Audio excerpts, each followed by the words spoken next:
0,3% del gasto total en educación, pero en los países de ingresos bajos y medianos representan hasta el 12%, o sea, es una fuente importante de recursos. En este contexto, un informe reciente de la OCDE declara que hay una gran preocupación de que los shocks económicos que están resultando por el COVID-19 puedan, vamos a decir, hacer que los flujos financieros para la educación en los países de ingresos bajos y medianos, tanto de organismos multilaterales por los shocks que han sufrido los países donantes, como también desde la filantropía privada, puedan sufrir grandes golpes. Incluso si aumentaran los volúmenes o se mantienen constantes desde el 2020, también hay una preocupación de que los fondos destinados a la educación podrían verse comprometidos a favor de otros sectores que también necesitan estos recursos, como lo pueden ser los sistemas de salud, la protección social y el cambio climático. En este contexto, los objetivos que esperamos de la discusión de hoy, y especialmente de la presentación de nuestros dos extraordinarios ponentes, son los siguientes. Primero, queremos analizar el panorama que planteó la emergencia del COVID-19 en materia de financiamiento de la educación. Segundo, revisar políticas de distribución de recursos y de financiamiento educativo que sean eficientes y eficaces. Y finalmente, queremos explorar lecciones aprendidas relacionadas con el financiamiento de la educación para mitigar los efectos de la pandemia. Para ello tenemos dos ponentes de lujo. Los voy a presentar a ambos y luego le daré la palabra primero a Javier González, quien es el director de SUMA y es también profesor afiliado del Center for Development Studies de la Universidad de Cambridge, donde enseña economía institucional y economía política de desarrollo. Es también investigador del Núcleo Científico Milenio en Ciencias Sociales, Educación Superior en Chile, albergado en la Pontificia Universidad Católica de Chile y financiado por el Ministerio de Economía de Chile. Finalmente, Javier es miembro de los grupos de investigación del T20 asociados al G20, miembro del Consejo Asesor de la UNESCO para el Global Education Monitoring Report y coeditor del informe de seguimiento de la educación en el mundo de la UNESCO 2020 para América Latina, que fue enfocado en inclusión y les recomiendo que lo miren, acaba de salir, realmente es excelente. En segundo lugar, me da un gran gusto presentarles a la ministra de Educación del Ecuador, la doctora Montserrat Cremer Guillén, quien es ministra desde el 27 de junio del año 2019. Montserrat es doctora en Educación de la Universidad Autónoma de Madrid y tiene maestría en Docencia y Educomunicación de Alabama University y de la Universidad Politécnica Salesiana, respectivamente, y licenciatura en Filosofía en la Pontificia Universidad Católica del Ecuador. Montserrat cuenta con una larga trayectoria profesional en el campo de la educación y de la docencia. Fue directora de educación del Grupo Faro, directora de excelencia académica de la Universidad de las Américas, coordinadora y docente del área de educación de la Universidad de San Francisco de Quito, y ha sido autora de textos sobre desarrollo de pensamiento crítico en el aula y otros artículos sobre educación. Tiene experiencia en gestión de proyectos y en políticas públicas. Y también, antes de ser ministra, fue subsecretaria de Desarrollo Profesional Educativo y de Fundamentos Educativos y asesora del Ministerio de Educación para el proyecto de creación de la Universidad Nacional de Educación. Es un gusto presentarlos. Ahora le doy la palabra a Javier.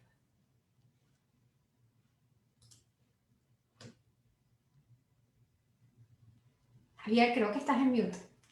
Sí. Muchas gracias, Emiliana. Un gusto estar contigo hoy día, junto también a la ministra Cremer de Ecuador y también, bueno, en este importante espacio, justamente que ha sido un espacio de co-creación entre el Banco Interamericano de Desarrollo y SUMA. Quisiera partir derechamente a hablar a lo que nos convoca respecto a las importantes cifras y alarmantes cifras que ya Emiliana nos ha otorgado, que nos debieran choquear honestamente a todos, y creo que a todos nos deben llamar a la acción, a la reflexión y a la acción. Quiero partir simplemente contextualizando, diciendo que lo que nos convoca con el tema de financiamiento tiene que ver con esto, ¿no es cierto? Básicamente que nuestros aprendizajes son bajos, pero que además son bajos en relación a nuestro nivel de desarrollo. Yo diría que que esto resume un punto que es muy importante. Sabemos que en torno a la mitad de nuestros jóvenes cuando llegan, y más de la mitad en algunos países, un porcentaje incluso que supera los 2/3, no tiene las competencias básicas para poder desenvolverse en la sociedad, y eso no tiene que ver con nuestro nivel de desarrollo. Incluso cuando lo vemos en relación a nuestro PIB per cápita, estamos más abajo de lo que uno podría esperar. Y por lo tanto, eso nuevamente nos tiene que hacer reflexionar de que en América Latina estamos rezagados respecto a nuestras propias trayectorias, esperables de alguna manera.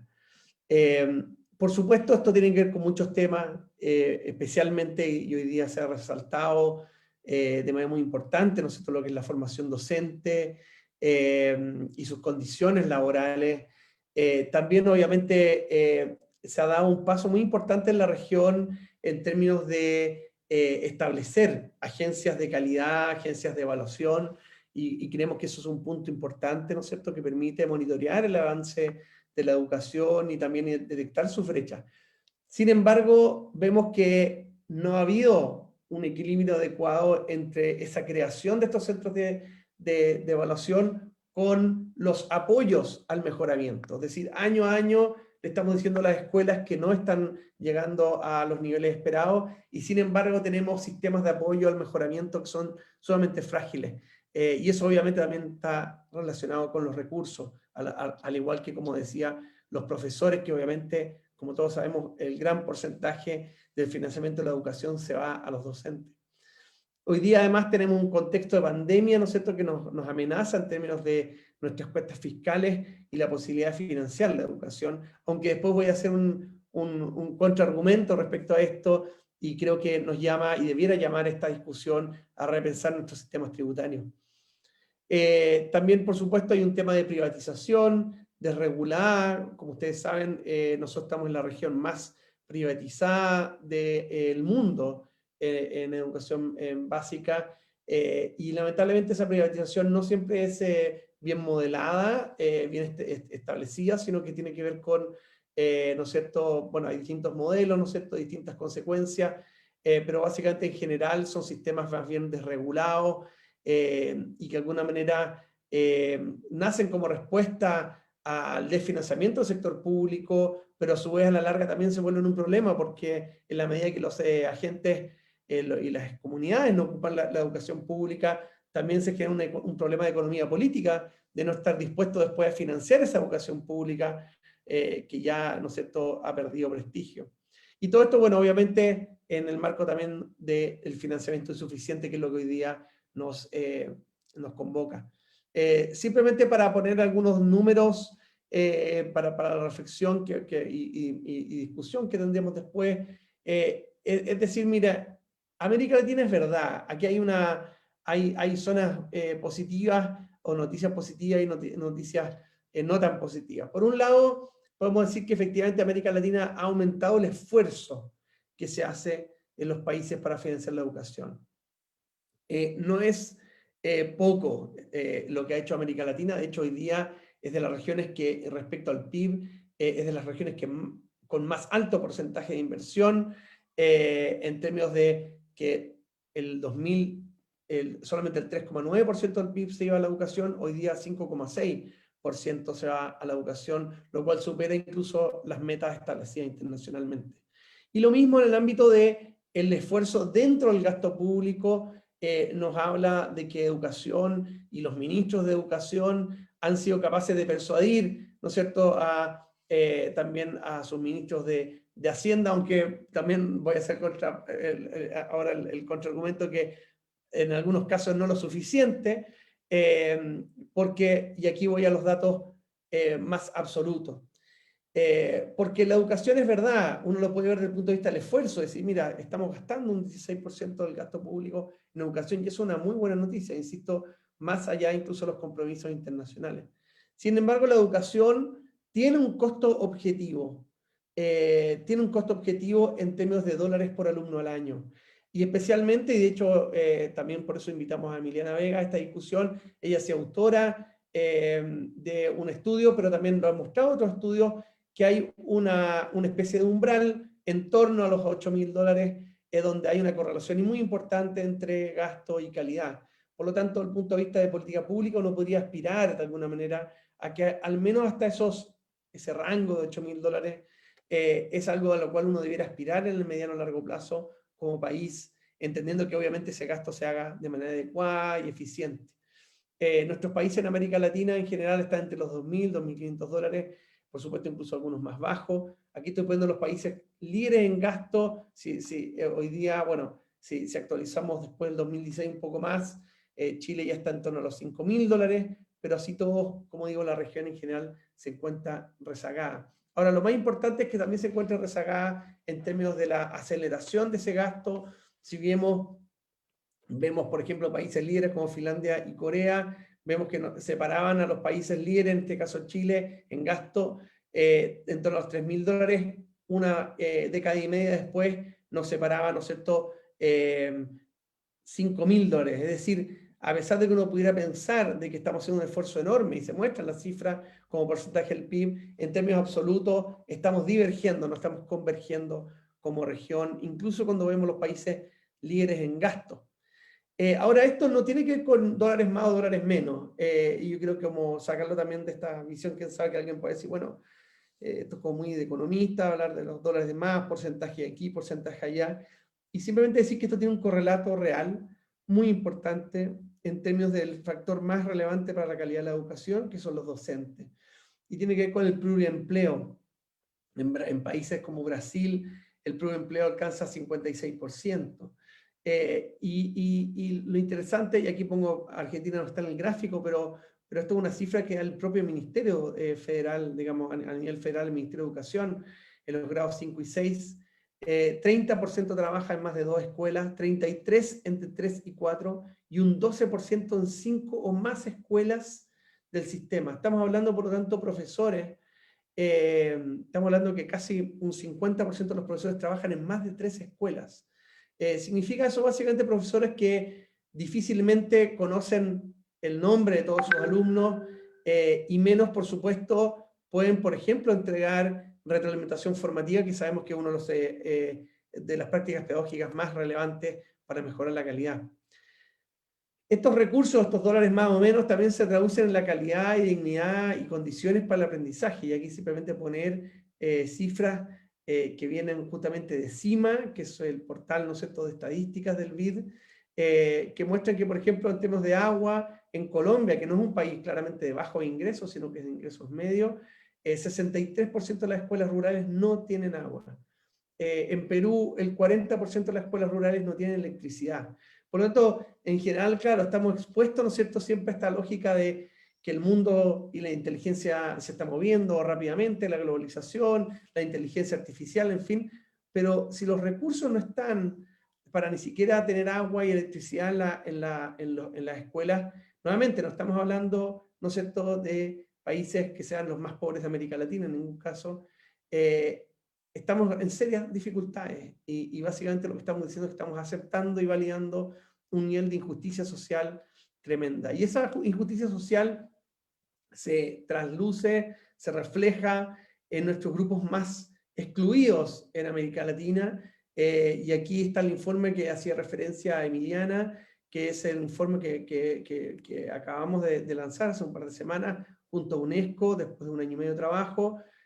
Fue un estudio que incluyó 29 estudios en 19 países, para ver distintos grupos que están excluidos y donde el tema financiamiento, y por eso lo traigo a colación, es también una de las causas de exclusión. Y pongo algunos ejemplos. Por ejemplo, en Jamaica, los estudios primarios que hicimos, lo que nos mostraron es que apenas 24% de las escuelas tenían rampas, por ejemplo, o el 11% apenas de las escuelas en Jamaica tienen baños accesibles para quienes tienen problemas de movilidad.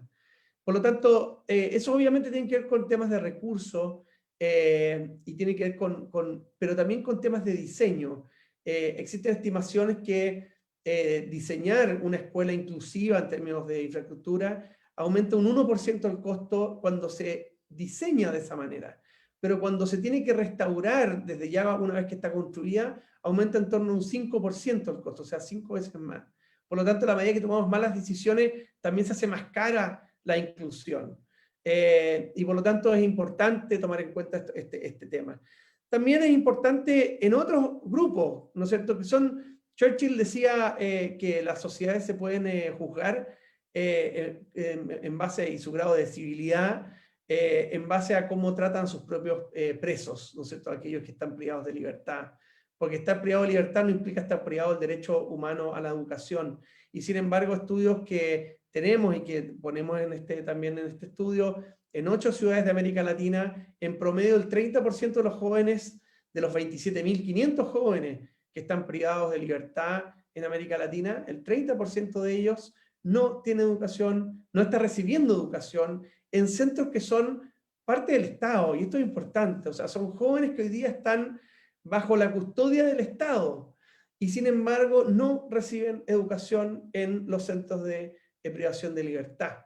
Y eso es grave desde el punto de vista del derecho humano a la educación, pero también desde el punto de vista, ¿no es cierto?, de la reinserción, y sabemos también, ¿no es cierto?, que estamos en América Latina en la región más violenta del mundo a juzgar por el nivel de homicidios por cada 100.000 habitantes. Por lo tanto, como digo, estos son temas importantes. Por ejemplo, en El Salvador, siguiendo con el grupo de jóvenes en contexto de encierro, nuestro estudio nos mostraba que, como ustedes saben, El Salvador es de los países con más altos índices, de homicidio y especialmente violencia juvenil en el mundo. El financiamiento que va a la educación de esos jóvenes privados de libertad es apenas un 47%, es decir, menos de la mitad de lo que se gasta en una escuela regular. Obviamente yo creo que todos los que estamos acá entendemos que rehabilitar, educar, apoyar a un joven que está privado de libertad, muchos de ellos y la mayoría en el caso de El Salvador perteneciendo a pandillas y a maras, tal como lo muestra nuestro estudio, nuestros datos concretos, requiere obviamente un financiamiento diferenciado adicional, y sin embargo se invierte menos de la mitad por alumno que un alumno regular de El Salvador. Por lo tanto hay una decisión compleja de facto o por omisión de estar invirtiendo incluso menos de lo que se invierte en otro tipo de jóvenes en esa sociedad. Y eso es sumamente complejo, por cierto. Por lo tanto, tenemos que avanzar hacia un sistema que invierte más en aquellos que requieren más. Yo tuve el privilegio de ser parte del grupo durante el gobierno de Lago y después, bueno, durante Bachelet, que estuvo detrás del diseño de la subvención escolar preferencial en Chile. Esto lo pongo a nivel de ejemplo, ¿no es cierto? Por ejemplo, de una subvención que entrega más recursos a quien lo requiere más, en este caso por nivel socioeconómico, pero además ha variado con ciertos requerimientos de calidad, planes de apoyo, planes de mejoramiento escolar, en fin. Lo que vemos aquí que esto es una innovación interesante. A veces desde América Latina pensamos que solo hay que mirar hacia afuera, hacia Estados Unidos, hacia Inglaterra, en fin. Y lo que hacemos acá es comparar la SEP, que es esta subvención preferencial, con el Per Pupil Premium de Inglaterra y también una reforma similar en el caso de California. Y lo que vemos que el impacto, esto es más o menos el monto por año que se le entrega en un estudio que dirigimos desde Suma, estos más o menos los montos son más o menos parecidos, pero si uno lo estandariza por cada $1.000 que se entrega, dado el diseño que tiene la SEP, es mucho más efectivo. Este es el effect size, o sea, el efecto, el impacto que tiene esto medido, ¿no es cierto?, a través de econometría, en fin, distintas formas cuasi experimentales que nos arrojan que tiene un 0.11 desviaciones estándares. Si uno lo pensara en términos de programa, puede ser que suene un poco bajo, aunque no es menor, pero si uno lo piensa que es una reforma sistémica, es un tamaño bastante grande, y bueno, de hecho, más del doble de lo que vemos que ha ocurrido en Inglaterra y en California. Acá simplemente en el gráfico de la derecha es simplemente para mostrar muy brevemente lo que ocurre con escuelas. Estas son escuelas no vulnerables, escuelas vulnerables. Las rojas son aquellas, recordemos que la SEP es voluntaria, y por lo tanto lo que vemos que en los primeros años, estos son los años desde que se aplica la SEP. Los rojos son aquellas escuelas que están con la SEP, y lo que vemos cómo se dispara los aprendizajes medidos por el CIMSE comparado con el grupo control, es decir, aquellas escuelas similares a nivel socioeconómico que no tenían, ¿no es cierto?, este tipo de financiamiento. Y lo mismo entre las escuelas más vulnerables. Las escuelas más vulnerables. Por un lado, vemos que efectivamente hay, ¿no es cierto?, nuevamente un aumento importante. Por lo tanto, básicamente la conclusión empírica, econométrica, pero obviamente de bastante sentido común, es que hay que focalizar, y esto no tiene que ver con establecer políticas focalizadas. La educación es un derecho humano y tiene que tener una política universal. Sin embargo, la universalización no obviamente implica estandarización, sino que implica también atender las necesidades diferenciadas. Y ya voy terminando, y simplemente quisiera decir también que no solamente es la cantidad y cómo la entregamos para distintos grupos, sino que también la forma como se entrega en términos de, por ejemplo, algunos países que han optado por entregar una lógica más de voucher. Estados Unidos también lo ha estado testeando en algunos casos, ¿no es cierto? Y lo que muestra, este es un trabajo que también hicimos hace unos años, es que muestra que econométricamente, tomando la competencia por municipio, y si uno toma cada municipio en Chile, los más de 300, casi 350 municipios, y vemos el nivel de competencia y por lo tanto, entre comillas, privatización que hay en cada una de las comunas, lo que tratamos de ver es si es que esa competencia supuesta que entrega este voucher, este subsidio a la demanda, genera aumentos de calidad. Y lo que vemos es que básicamente nos hemos equivocado en que ocupar el financiamiento para generar competencia entre los colegios, de que aquellos que tienen más matrícula los vamos a hacer competir, en fin, no genera impacto en el aprendizaje, pero sí genera un negativo impacto en la igualdad y por lo tanto genera desigualdad. Por lo tanto, básicamente lo que tenemos que apostar es que el financiamiento, si bien obviamente reconozca los tamaños de las escuelas, tenga una lógica más bien desde la colaboración y una lógica más desde las redes de escuelas, más que otra. Lo otro tema que también quería decir simplemente era que la importancia de la articulación vertical. Hay países como Brasil o Argentina que por temas federales son sumamente desiguales, y hay nuevamente innovaciones interesantes como el Fundeb de Brasil, que en los últimos 5 años ha logrado reducir en un 12% la desigualdad entre municipios. Simplemente quisiera terminar diciendo que estos problemas, por supuesto, no tienen que ver con simplemente decir, mira, acá falta más recursos. Tenemos que entender que la educación es un campo político, en el sentido que obviamente hay intereses construidos, hay distintas perspectivas, todas legítimas en una democracia, y por lo tanto las instituciones que tenemos en educación requieren y se mueven por cambios culturales, por asimetrías de poder y por conocimiento, pero el tema de asimetría de poder es muy importante en el caso de América Latina, donde las élites económicas, políticas, sabemos que son tremendamente desiguales. Y acá dos temas, y con esto termino, que tiene que ver con uno, es que la educación no está en el vacío, y esto tiene que ver con un modelo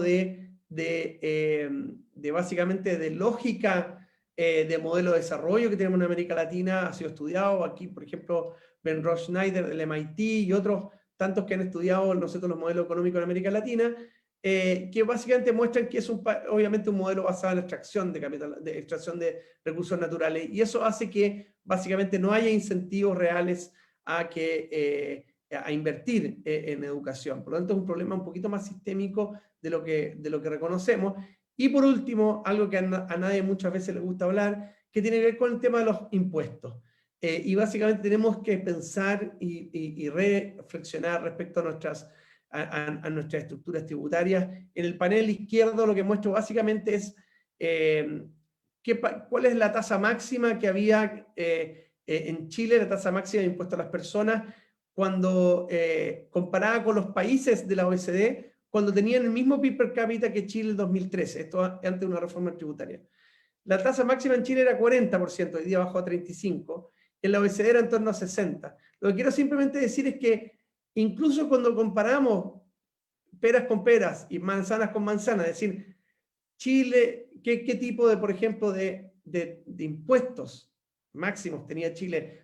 Y los comparamos con el resto de los países, por ejemplo, Finlandia del año 78 o Nueva Zelanda del año 72, cuando tenía el mismo PIB per cápita, vemos que estamos rezagados institucionalmente en términos de cuánto hemos decidido recaudar. Por lo tanto, no es una decisión económica, es una decisión política. Y acá, bueno, este es un gráfico básicamente de las tasas máximas de Piketty y otros que muestran cómo las tasas máximas, por ejemplo, de Inglaterra, Estados Unidos, eran en torno al 90% en lo que se conoce el Golden Age of Capitalism, que es básicamente 30, 40 años donde más se creció y donde también hubo mucha igualdad. Entonces, simplemente cerrar con eso, una reflexión de que tenemos que entender de alguna manera que esto es un tema económico, pero también, por supuesto, un tema más bien político y el tipo de acuerdo social que estamos dispuestos a acordar. Muchas gracias. Gracias, Javier. Bueno, vamos a tener una oportunidad de hacer preguntas y tener una conversación, pero primero vamos a escuchar de la ministra Montserrat Kremer de Ecuador. Gracias. Montserrat. Muchísimas gracias, un gusto y un honor estar con Emiliana, con Javier y todos los que nos acompañan. Les saludo y tengo chance de hacer la presentación ahorita, de compartir pantalla. ¿Sí? Así es, señora Así es. ministra. Puede seleccionar su opción de compartir pantalla. Ok, ahí estoy compartiendo, ¿están viendo? ¿Sí? Sí, sí. Ok, gracias. Quisiera empezar, bueno, obviamente por la situación, los grandes desafíos y prioridades que nosotros tenemos y siempre enmarcándolo desde el tema que nos junta ahora, que es el financiamiento de todas estas prioridades. Ecuador son 4,5 millones de estudiantes aproximadamente, 16,000 instituciones educativas y 215,000 docentes aproximadamente. Nuestro gran desafío es comprender ahora, sobre todo en la pandemia, que no solamente estamos hablando de conectividad, puesto que sabemos la limitación que tenemos al respecto, y que no solamente es una cuestión de inversión en la conectividad como pudiéramos haberlo solucionado, sino que teníamos que preparar toda la formación docente, el modelo educativo que permite interacción, evaluación y seguimiento para insertar entonces toda la agenda digital educativa. Se combinan las dos cosas y digo esto porque hemos tenido que hacer también inversión en estos factores y componentes complementarios para que de verdad se dé una agenda digital educativa satisfactoria. Hasta tanto, y queremos saber que en este modelo que aprendemos juntos en casa, que ya estamos aproximándonos al siguiente, de todos aprendemos y nos cuidamos juntos, lo más importante, y fue el gran desafío, que todos tengamos la visión compartida de que no solo es conectividad o conectarnos con un dispositivo, sino la conexión con las personas más cercanas, y conectividad entendida en el amplio sentido de la palabra, televisión, radio y todo tipo de recursos.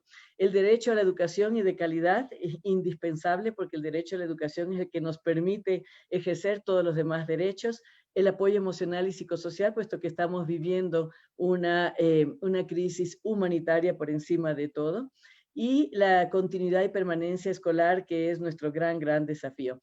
Nosotros tenemos como prioridades educativas unir a la escuela, la familia y la comunidad, y lo estamos logrando justamente de manera acelerada gracias a la pandemia y a la crisis. La otra gran eje nuestro como prioridad es la valoración de la carrera docente, formación, escalafón, jubilación, es decir, toda la carrera, pero para que sea realmente efectiva y eficiente. Los programas extraordinarios, Javier hablaba justamente de la necesidad de invertir, por ejemplo, en personas privadas de la libertad. Nosotros mantenemos cerca de 500,000 de beneficiarios en el programa Todos ABC, que es para todas aquellas personas que por X o Y se atrasaron en sus estudios de 15 años en adelante. También tenemos el sistema de atención familiar temprana, las aulas hospitalarias, la atención en centros de detención de menores para personas con problemas de adicciones también. Y también tenemos que considerar que siendo un país muy inclusivo, Ecuador tiene cerca de 65,000 estudiantes pertenecientes a la migración venezolana en condición de movilidad humana. Para nosotros es realmente una prioridad que estén dentro del Sistema Nacional de Educación, porque si no lo están, pueden ser justamente víctimas de trata de personas, trabajo infantil y otras circunstancias no deseadas que violan sus derechos y su protección.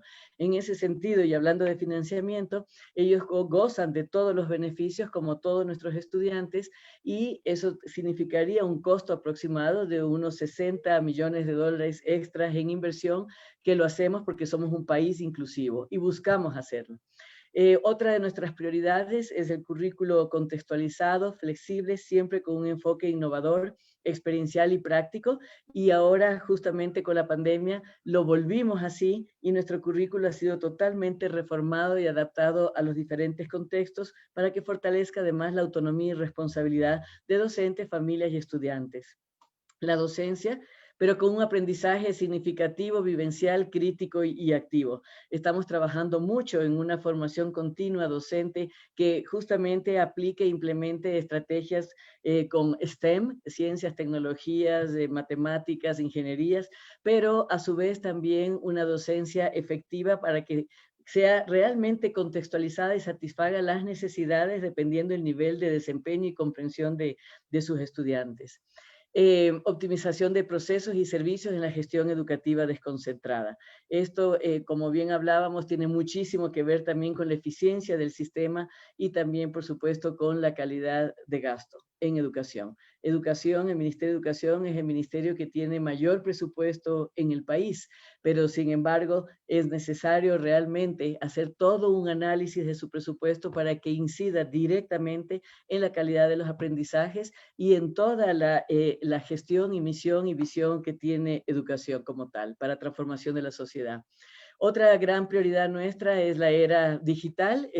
Ahorita, por supuesto, se vuelve totalmente una gran prioridad a nivel nacional y somos parte de la agenda digital nacional que junta a todos los sectores del país y para eso estamos fortaleciendo las competencias en el currículo, competencias digitales y también ciudadanía digital. Ahora pasa a ser el mundo digital tan real como el mundo presencial. El bachillerato técnico es uno de nuestros grandes objetivos estratégicos. Todos los estudios indican en este momento que si bien América Latina, como el mundo entero, pero América Latina necesita revalorizar muchísimo los programas de ciclos cortos, carreras técnicas con perfiles mucho más actualizados y concretos que permitan una rápida inserción laboral y formación en competencias específicas. Los estudios indican que por esta crisis, además del cambio de economía y necesidades de nuevos perfiles, hay mucha deserción y un fuerte incremento de abandono a nivel de universidades. Primero, porque los estudiantes pueden estar pasando sin la preparación necesaria, pero segundo, porque no alcanza su inversión o su inversión en matrículas y en pensiones en la universidad. Y por lo tanto, este abandono temprano de los estudios en educación superior es también un fuerte costo para el Estado, sobre todo en el caso de Ecuador, donde la educación es totalmente gratuita, la educación pública y fiscal. Por lo tanto, en una gran línea de inversión, si se quiere, educativa para nosotros y prioritaria, son los bachilleratos técnicos. Estamos fortaleciendo el componente dual en el marco del Acuerdo Nacional para la Educación con el sector privado, productivo, intersectorialmente y con la cooperación internacional y fundaciones nacionales e internacionales. Otra línea de formación importante es el inglés con la misma idea. Preparar a nuestros estudiantes para que puedan realmente dar lo mejor de sí mismos, una productividad integral, si se quiere, tanto en su vida personal como en la vida nacional. Y un desarrollo integral basado en nutrición, artes, deportes, educación financiera, emprendimiento, tecnologías, desarrollo sostenible. Para nosotros, como digo, tenemos los 4 ejes como las OTS, el OTS 4 de la UNESCO, y es equidad, inclusión, calidad y aprendizaje a lo largo de la vida. En equidad e inclusión hacemos mucha insistencia en invertir en alimentación escolar, que lo hemos hecho a pesar de la crisis, en los textos gratuitos, entrega de textos, uniformes, transporte escolar, eso en este momento no, porque no estamos en clases, e infraestructura escolar. Es una inversión que significa tumbar las barreras de acceso a la escolaridad y gracias a eso nosotros hemos alcanzado una cobertura universal en educación básica y aproximadamente un 72% en bachillerato, por supuesto antes de la crisis. Para nosotros la luz roja, la alarma y las estrategias necesarias para fortalecer la permanencia escolar es en este momento con sentido de urgencia. La gran prioridad también es recordar que nuestro sistema educativo tiene también la jurisdicción de educación intercultural bilingüe. Tenemos 14 nacionalidades, 18 pueblos, es un país muy, muy diverso y que por lo tanto estamos trabajando muchísimo en su autonomía pedagógica, en las escuelas comunitarias, en los docentes, y para eso estamos institucionalizando y fortaleciendo la calidad docente del sistema, que se centra también en el dominio de la lengua. Así que por primera vez estamos otorgando nombramientos definitivos de educación docente, de educación intercultural bilingüe, que evidencien primero tener dominio de la lengua ancestral. Y, por supuesto, enriqueciendo sus currículos. Durante la emergencia pudimos, gracias a la cooperación internacional, entregar a las 14 nacionalidades guías de aprendizaje en sus respectivos lenguas ancestrales.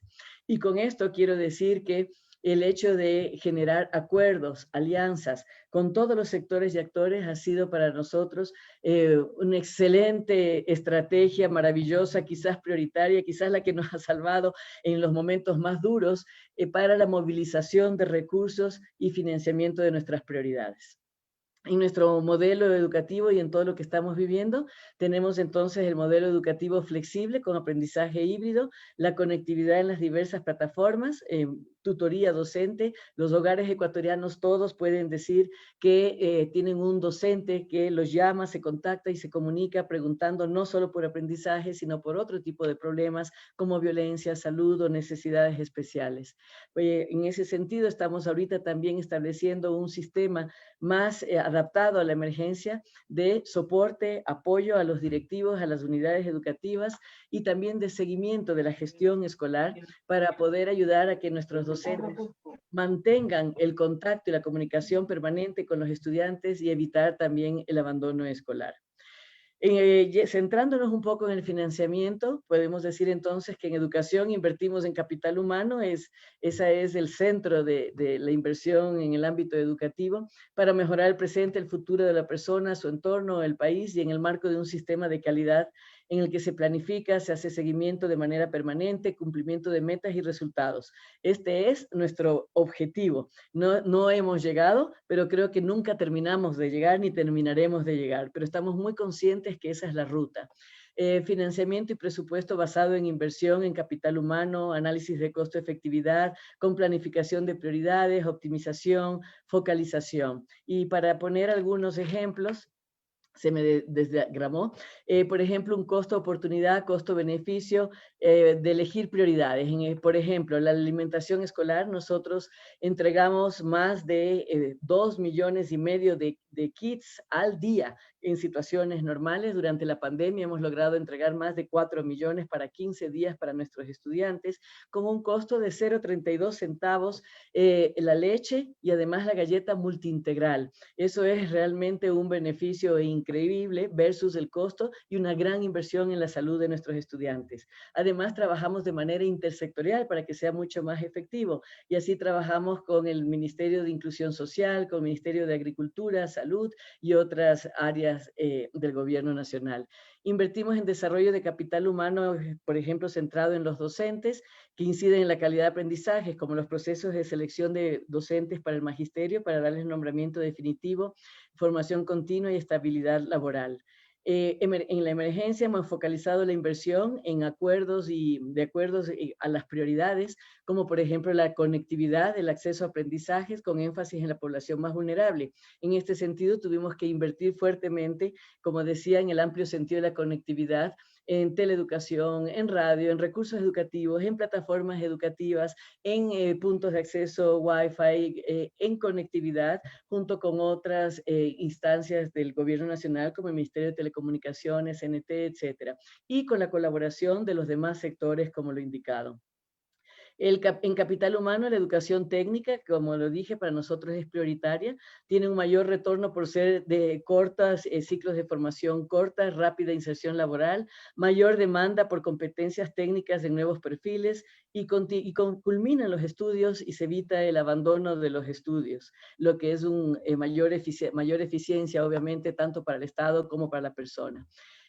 También el evaluar de manera permanente y con evidencias para la definición de políticas y la toma de decisiones durante la implementación. Para esto, por ejemplo, en lo que refiere a infraestructura, ya que estamos hablando del retorno a clases, nuestras escuelas tienen 9 meses cerradas. Tenemos el ciclo sierra, el ciclo costa. En el ciclo costa tenemos además el problema climático de inundaciones y también han sido víctimas lastimosamente de actos delincuenciales. Por lo tanto, necesitan un mantenimiento y para eso implementamos la estrategia Cobo Wash con la colaboración de UNICEF y de la cooperación internacional para tener un diagnóstico exacto de cómo está la situación de nuestras escuelas, semaforizarlas e ir atendiendo por prioridades al mismo tiempo que elaboramos el plan institucional de continuidad educativa conjuntamente con la comunidad, autoridades locales y van siendo aprobados por el Consejo de Emergencia Nacional, que es el COE, para su implementación. Al momento tenemos cerca de 4.000 estudiantes ya en retorno a clases de manera presencial con alternancia. También hemos hecho una reprogramación del presupuesto para no implementar programas que son difíciles por las circunstancias, como es el caso de la educación, alfabetización, posalfabetización, como es el caso de la atención de la primera infancia, que eran visitas a domicilio para el desarrollo psicomotriz de los niños antes de ingresar a la escuela. El bachillerato internacional, permitimos que terminen su programa este año, pero tuvimos que frenarlo, el ingreso del nuevo año, hasta poderlo evaluar realmente y ver cómo este programa puede incidir de mejor manera en todo el sistema nacional de educación, puesto que era una inversión muy fuerte para el país versus los resultados que estaba obteniendo. Y lo digo por la gestión interna nacional, no por el modelo en sí mismo. Y la infraestructura educativa, por supuesto que es una inversión indispensable, como lo dijo Javier, es básico, si no tenemos el agua, la higiene y saneamiento, todo el resto es imposible de poder implementar. Y aquí solamente muy rápidamente decir que entonces los desafíos ha sido toda esta transformación educativa pedagógica, esta relación entre los docentes, estudiantes y familias y conformar nuevos ecosistemas educativos y comunidades educativas, la oferta extraordinaria, continuar y más bien reforzarla, el nombramiento definitivo a docentes, la movilidad humana y migración interna, porque a nivel nacional también tenemos que hacer cortes permanentes para poder hacer los distributivos y los aforos, porque la población está condicionada a condiciones de empleo, por ejemplo, y por lo tanto, cada vez que hacemos un corte, tenemos estudiantes y población que se ha movido del sector costa al sector sierra, o que ha migrado de lo rural al urbano. Y para ello hemos optado, por supuesto, por la flexibilización del sistema educativo desde la normativa y hemos implementado 3 modalidades permanentes, como son la educación abierta, la educación presencial con alternancia y la educación en casa o homeschooling.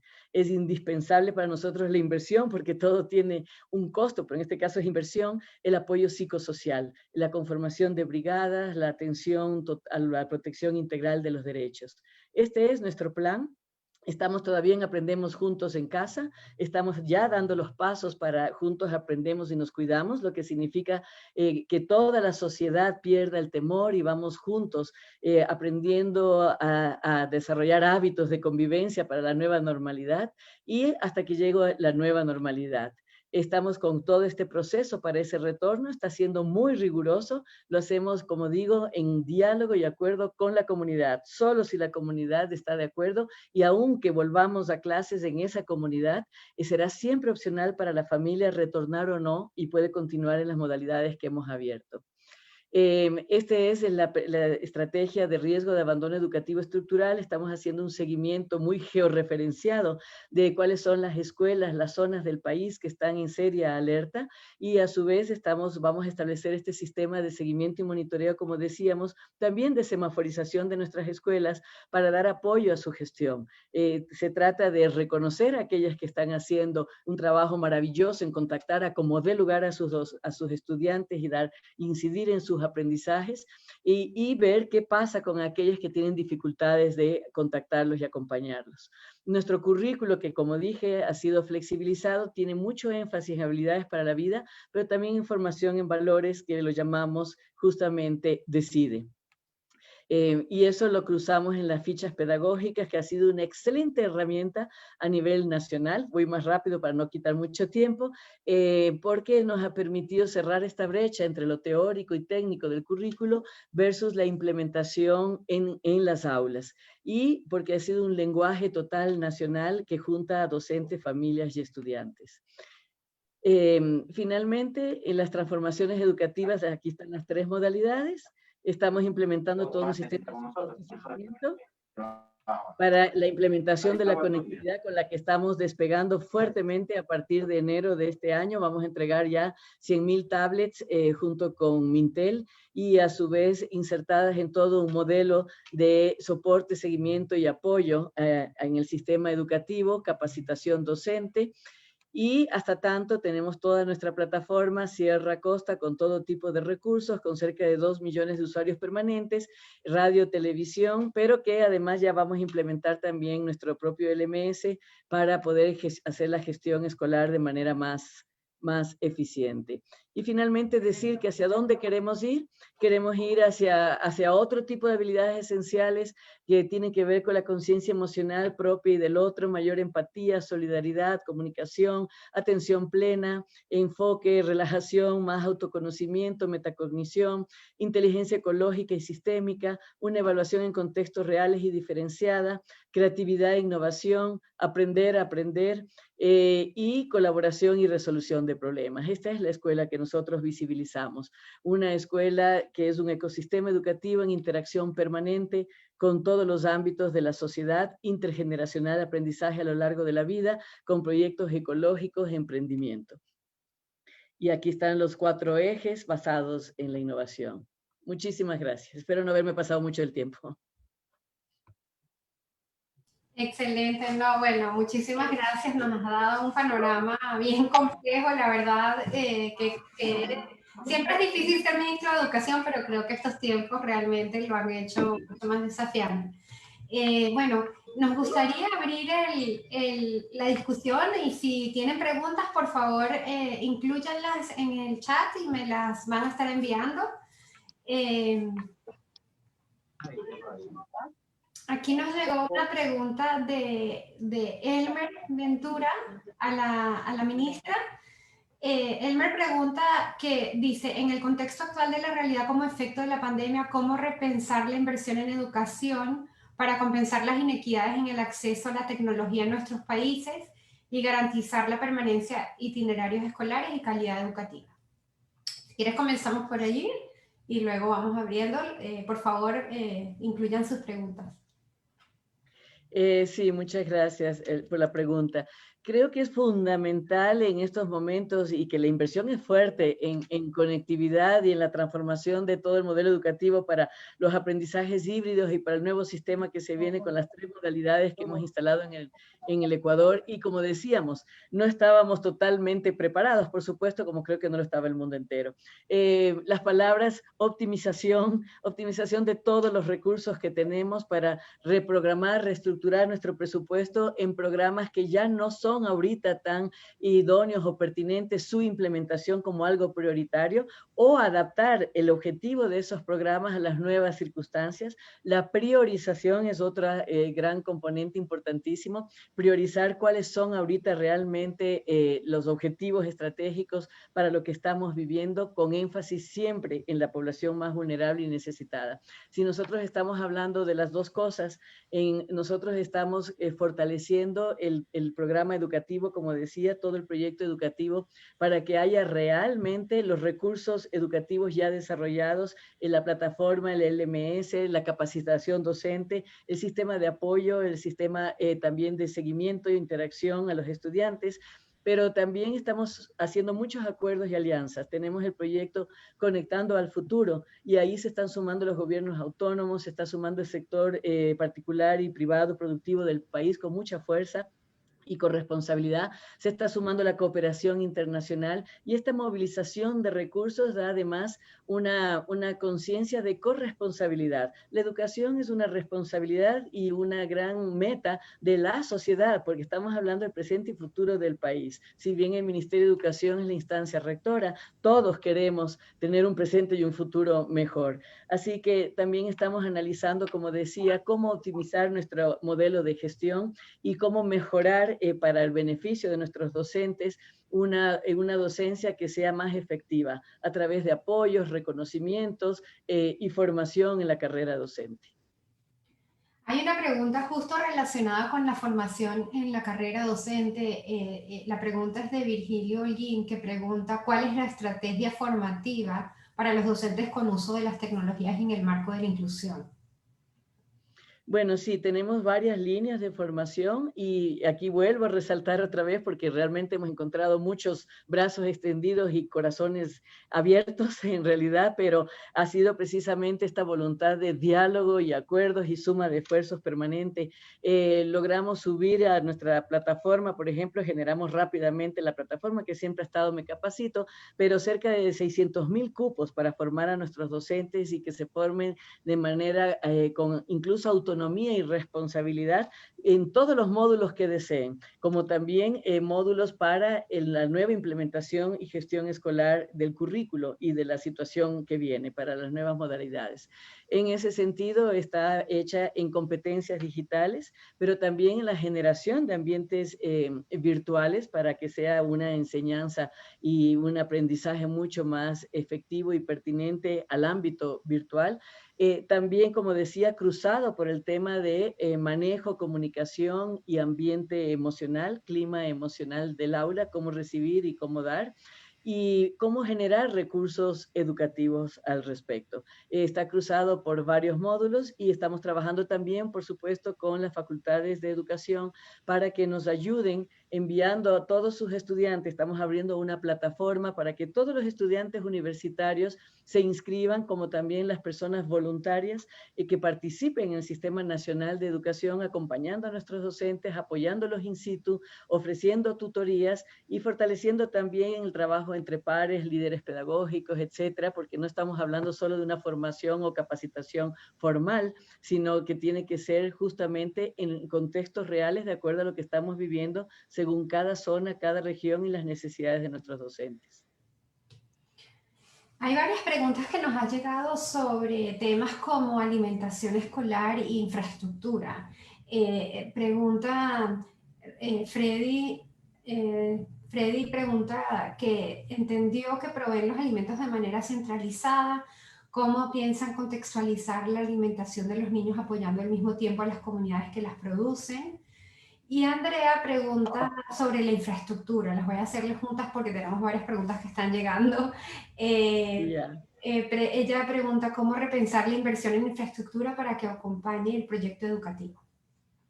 Ok, empezando por alimentación escolar, para nosotros esa es una prioridad. Estamos incluso con un programa nacional intersectorial prioritario que se llama Desnutrición Cero, pero la que nosotros entregamos en el Ministerio de Educación, a través del Ministerio de Educación, sobre todo, ayuda a evitar un poco la malnutrición, porque sabemos que la desnutrición se la ataca desde incluso la gestación. Nosotros tratamos de prevenir la malnutrición. En muchos de los casos es la única alimentación que recibe el niño durante el día. Como decía, es una galleta multiintegral o cereal y leche saborizada con vitaminas extra. En este momento nosotros lo estamos haciendo a través en todas las zonas y distritos. Se maneja de manera totalmente desconcentrada porque entregamos 2,5 millones al día en situaciones normales. Y por lo tanto son 3 grandes proveedores que es de alimentación procesada, si se quiere.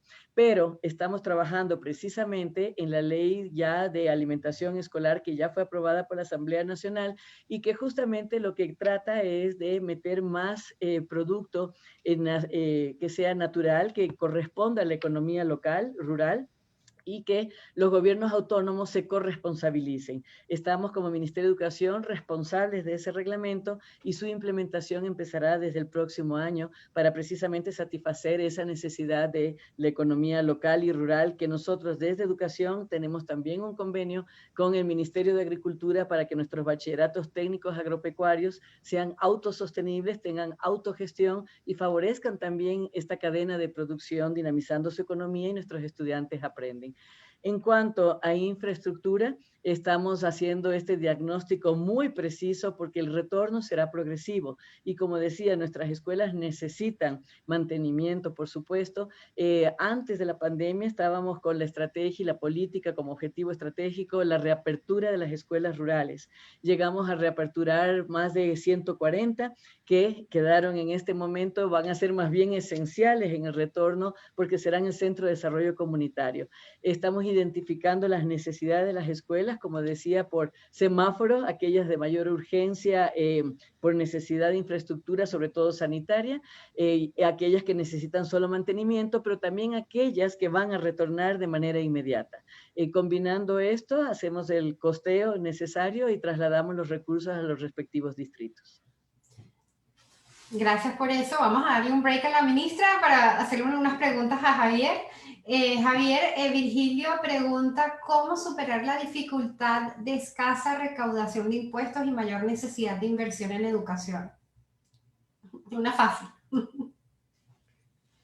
Bueno, yo creo que es claramente un tema sumamente complejo, y lo digo también habiendo trabajado en el Ministerio de Hacienda, justamente, y básicamente, pero creo que las cifras son bastante también bastante claras. América Latina recauda poco como carga fiscal, incluso cuando lo comparamos con nuestro nivel de desarrollo, y lo digo simplemente porque, siendo economista, creemos que a veces el tema de los impuestos tiene mucho que ver con la economía, cuando en realidad es interesante ver que en realidad tiene que ver con también una decisión más bien política. Y yo creo que eso es importante, porque además el mismo FMI desde el año 2012 viene ya publicando en distintas publicaciones y estudios cómo la mayor desigualdad afecta al crecimiento, no solamente que los países más desiguales crecen menos, sino que también crecen por menos tiempo. Y por lo tanto, lo que quiero decir es que si es que aumentamos impuestos para reducir nuestra desigualdad y para invertir en educación, eso claramente, incluso desde el punto de vista económico, es una decisión sumamente rentable. Sin embargo, lo que vemos es que efectivamente, como digo, estamos rezagados primero en la carga tributaria, es decir, el total. Segundo, la forma como lo hacemos en América Latina se recauda mucho a través de impuestos indirectos, básicamente impuestos a los bienes y los servicios, que recaen proporcionalmente más sobre los más pobres que el impuesto a la renta. El impuesto a la renta de América Latina como proporción de todo lo que se recauda es bastante bajo si uno lo compara con otras estructuras tributarias, por ejemplo, de la OECD.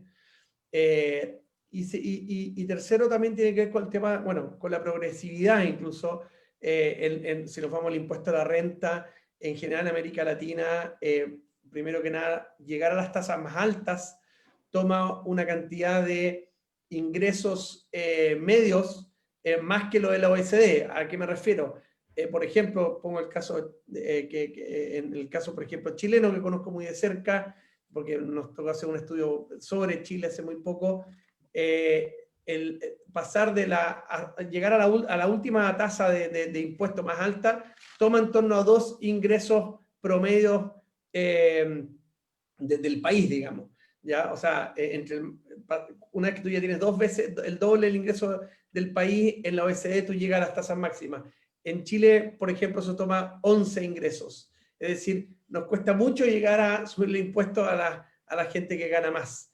Y eso sumado a la evasión y la elusión, que es muy importante, estudios también del Banco Mundial, del OECD, de la CEPAL principalmente, muestran que los niveles de evasión, especialmente con respecto a los ingresos altos, en lo que se impuesto a la renta, es bastante alto. Entonces, lo que quiero decir es que no necesariamente, incluso en algunos casos, hay que subir tanto los impuestos, sino que si que pudiéramos reducir la evasión. En algunos casos estamos hablando de 7-8% del PIB, entre todas estas medidas que estoy mencionando, con las mismas tasas.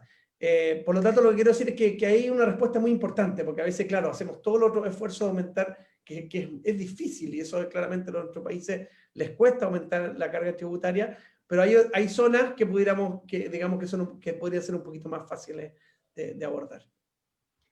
Gracias. Ahora para la ministra de nuevo, hay dos preguntas relacionadas al tema de la formación docente. Una de ellas, de Magda, pregunta si han iniciado actualizaciones en torno al currículum de la formación inicial o si el mayor esfuerzo ha ido a formación continua. Y por otra parte, Olga Forero pregunta cuál es la autonomía que tienen los docentes rurales para acercar el currículum a realidad local o regional.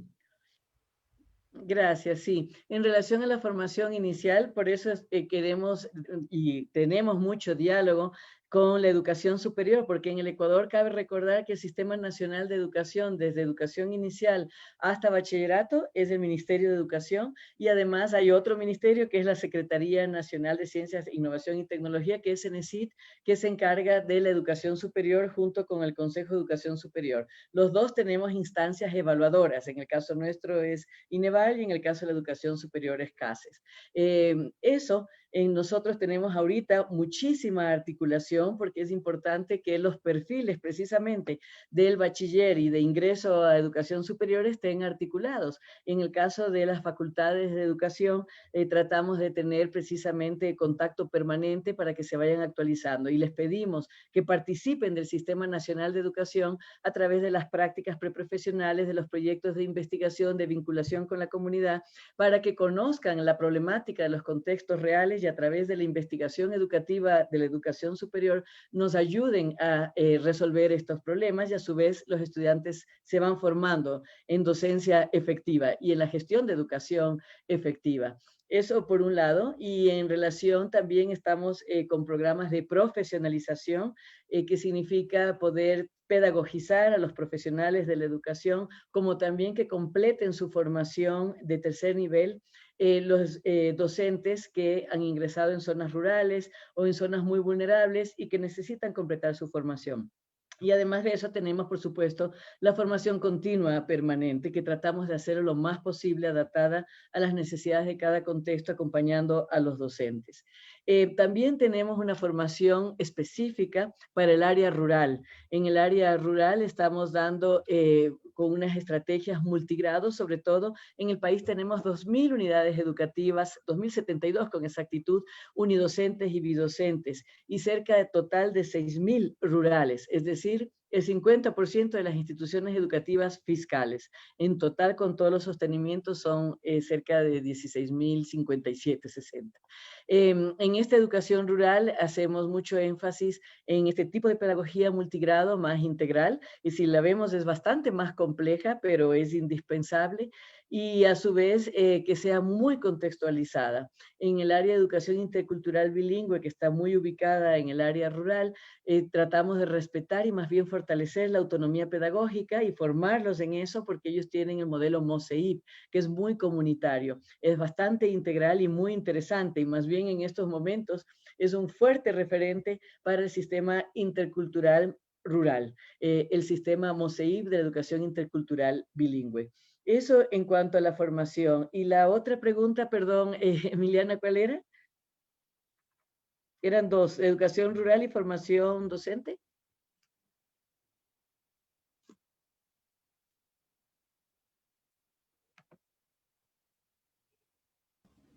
¿Se me escucha? Sí, disculpa, era relacionada a la autonomía que tienen los docentes en zonas rurales para adaptar el currículum. Ok, nuestro currículo está hecho precisamente por subniveles para que vaya un desarrollo progresivo y que el docente precisamente lo pueda contextualizar y lo pueda adaptar, no solo al nivel de aprendizaje, pero también al contexto. Ahora con la emergencia eso se hizo todavía mucho más flexible y nosotros emitimos a través de la ficha pedagógica cómo priorizamos el currículo con objetivos esenciales de aprendizaje centrado en habilidades para para la vida, y tenemos como 10 grandes temas que atraviesan este currículo, y ellos los tienen que trabajar a través de proyectos interdisciplinarios. Eso lo hacemos para generar mayor autonomía, mayor responsabilidad, porque estamos muy conscientes de que no hay posiblemente en muchos casos un contacto diario y permanente con el estudiante por la limitación de conectividad, y por lo tanto se les manda estrategias que sean vivenciales, prácticas, como por ejemplo, observa mientras acompañas a tu mamá en la preparación de alimentos, observa la nutrición, realiza tales lecturas, o los hábitos de comunicación o de higiene de tu casa, y aparte de eso, míralo desde el punto de vista tal de análisis, en fin, enfocado en resolución de problemas, toma de decisiones, pero totalmente adaptable al contexto y a las necesidades de estudiantes.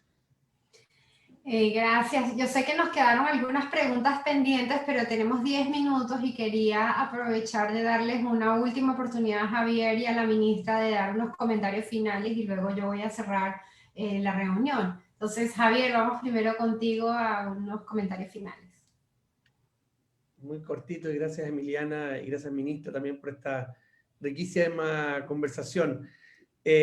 Simplemente quisiera decir un solo tema que tiene que ver con la necesidad de hacer nuestros sistemas más inclusivos, y eso tiene que ver con no solamente reconocer, pero también valorar y construir sobre la diversidad.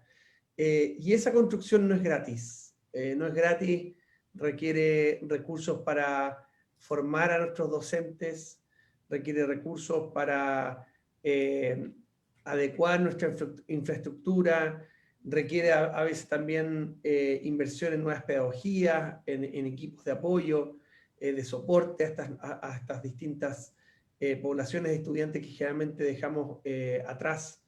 Estamos hablando de los jóvenes migrantes, jóvenes de minorías étnicas, privados de libertad, LGTBI, la integración de los jóvenes LGTBI. La mayoría de los países de América Latina tenemos datos que 2/3 de estos jóvenes sufren bullying homofóbico. Cuánto hay que invertir en programas, ¿no es cierto?, de tolerancia, de ciudadanía, en fin.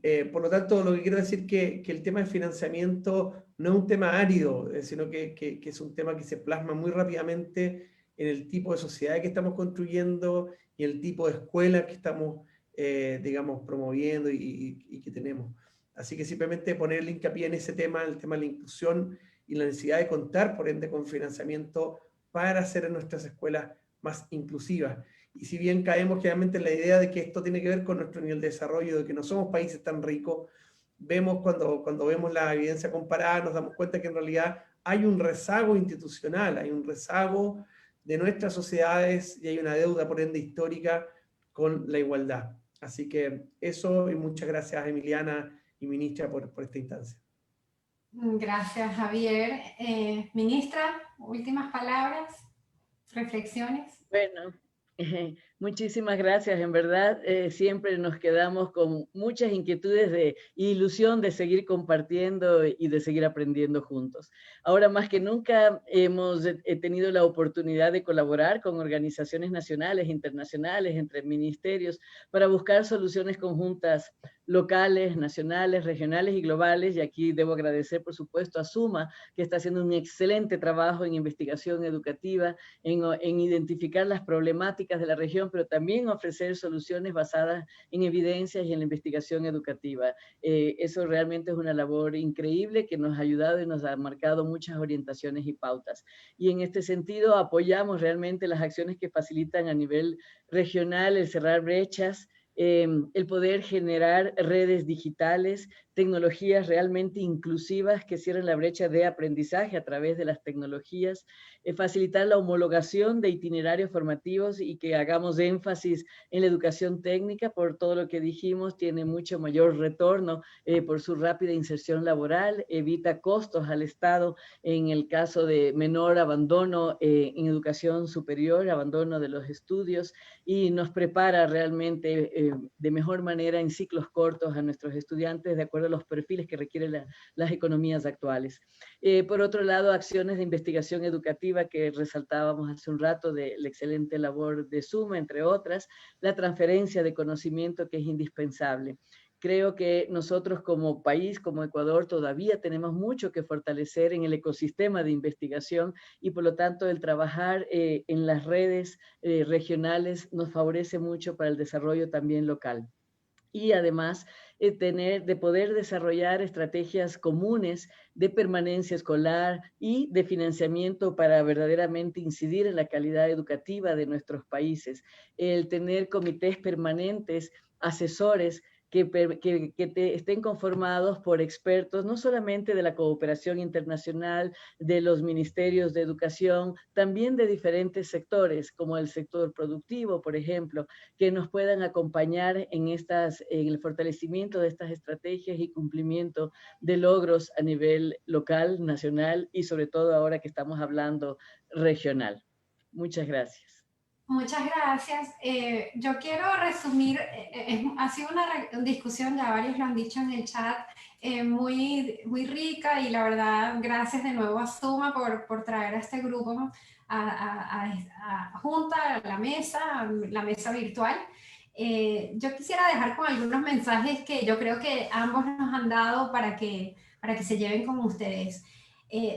Javier resaltó que nuestros aprendizajes son bajos también en relación a nuestro nivel de desarrollo y también en relación a nuestros niveles de esfuerzo, porque hemos hecho esfuerzos, aunque no tan grandes como él decía, como otros países. Y ayer estuve justo en una conferencia grande donde estaba Andreas Schleicher, el director de la OECD para educación, y yo enfaticé mucho el riesgo de que perdamos inversión en educación a raíz de la pandemia, y él enfatizó más que había ganancias en productividad, sobre todo en países de ingresos medios y altos.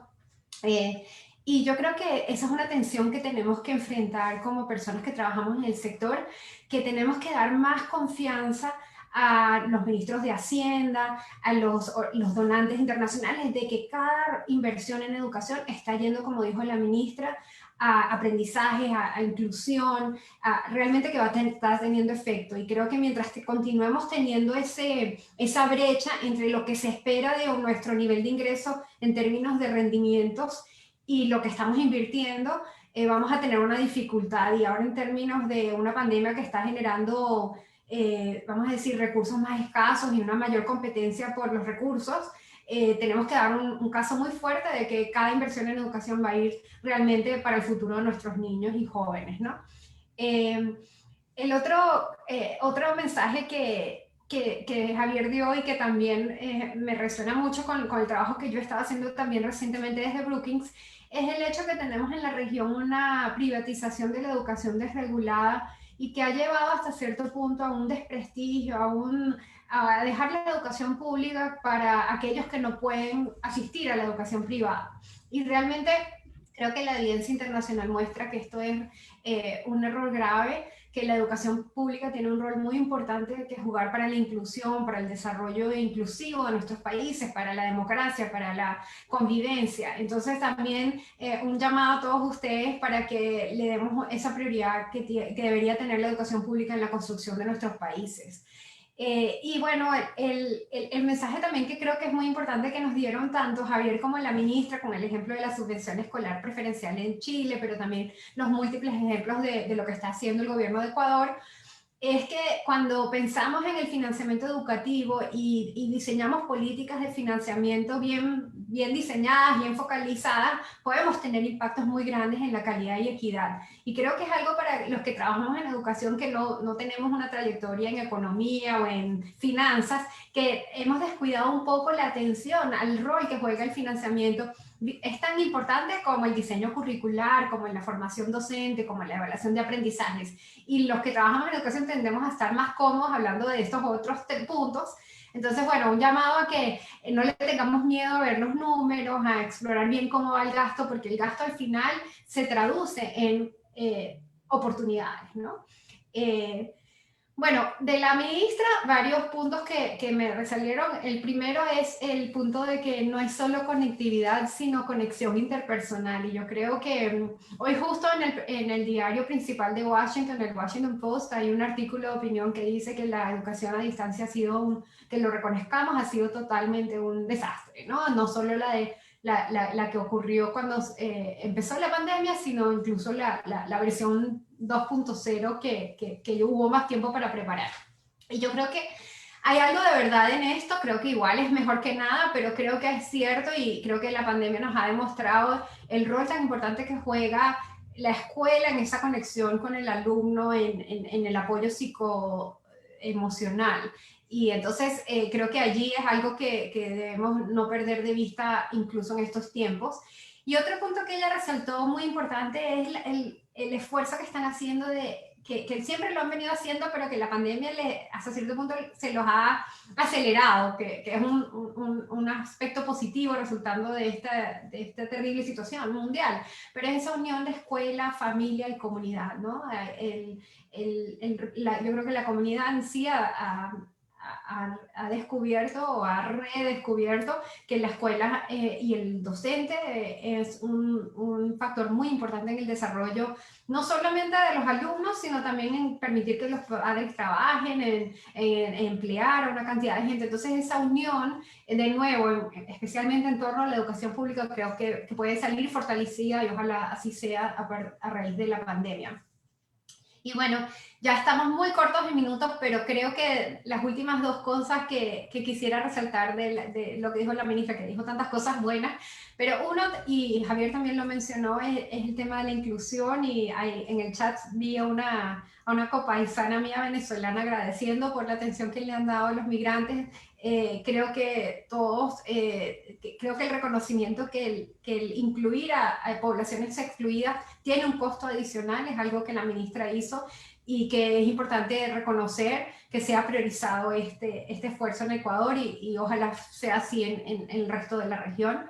Y por último, ella mencionó que las alianzas con otros les ha salvado en los momentos más difíciles. Y no perdamos de vista que el sistema educativo es parte integral de una comunidad y que no es un problema solo, como ella dijo, del Ministerio de Educación como rector, sino es un problema de toda la sociedad y tratemos de fortalecer esas alianzas para servir mejor a todos nuestros alumnos.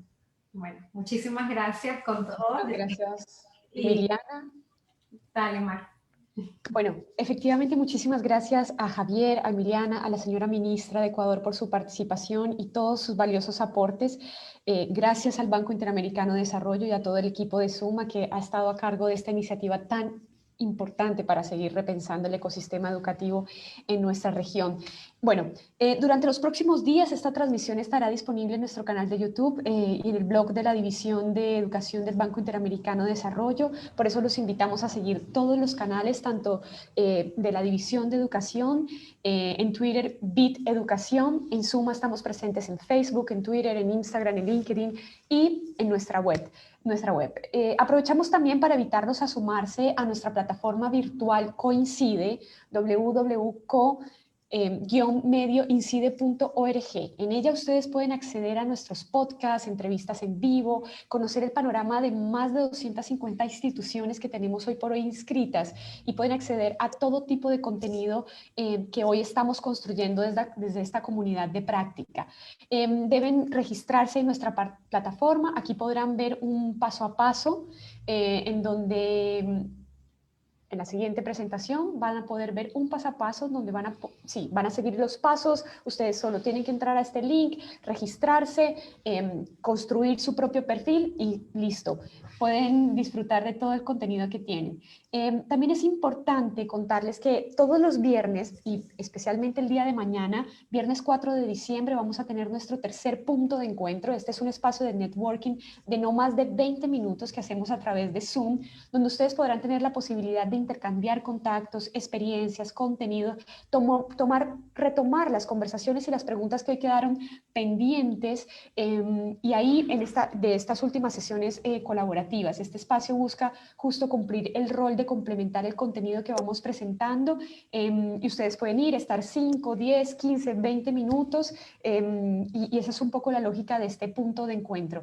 También quiero que tengan muy presente el día de hoy les vamos a estar enviando la información para que se puedan inscribir a nuestra cuarta sesión de este ciclo de tutorías colaborativas, que será el jueves 10 de diciembre a las 11 horas Chile, y hablaremos sobre qué nos separa de una educación inclusiva y estaremos revisando las lecciones que nos entrega el Global Education Monitoring para nuestra región. Tendremos como invitados a Manos Antonini, que es el director del Global Education Monitoring Report. Tendremos a Silvia Smel, que es vicerrectora académica de la Universidad Iberoamericana y socióloga.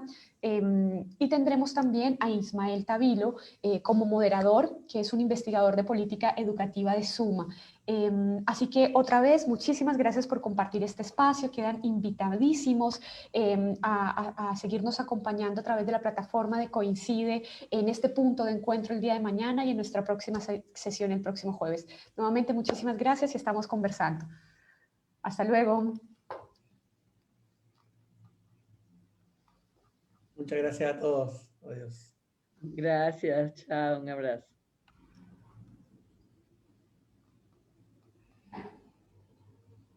Gracias. Gracias, hasta luego. Chao, chao. Hasta luego. Gracias a todos, muy amables. Gracias. Sí,